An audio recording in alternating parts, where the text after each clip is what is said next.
Hurricane Irma gave Florida coast-to-coast pummeling with winds up to 210 km per hour Sunday, swamping homes and boats, knocking out power to millions and toppling massive construction cranes over the Miami skyline. The 640-kilometer-wide storm blew ashore in the morning in the mostly cleared-out Florida Keys, then began a slow march up the state's west coast, its winds extending clear across to Miami on the Atlantic side. Irma was nearing the heavily populated Tampa-St. Petersburg area late Sunday, though in a much weakened state.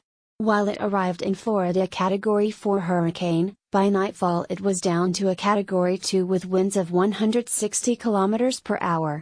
Meanwhile, more than 160,000 people waited in shelters statewide as Irma headed up the coast. There were no immediate reports of deaths in Florida.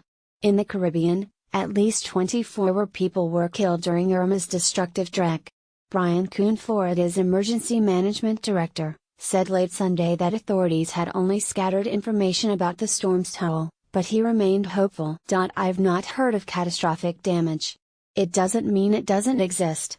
It means it hasn't gotten to us yet," Kuhn said. In the low-lying Keys, where a storm surge of over 3 meters was recorded, appliances and furniture were seen floating away, and Monroe County spokeswoman Cammie Clark said the ocean waters were filled with navigation hazards, including sunken boats.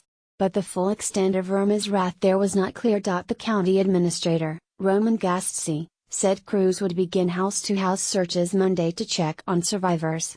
And an airborne relief mission, led by C-130 military cargo planes, was gearing up to bring emergency supplies to the Keys. Storm surge was a big concern.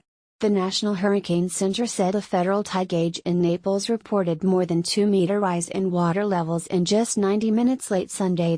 Many streets were flooded in downtown Miami and other cities. In downtown Miami, 2 of the 24 construction cranes looming over the skyline collapsed in the wind. A third crane was reported down in Fort Lauderdale. No injuries were reported.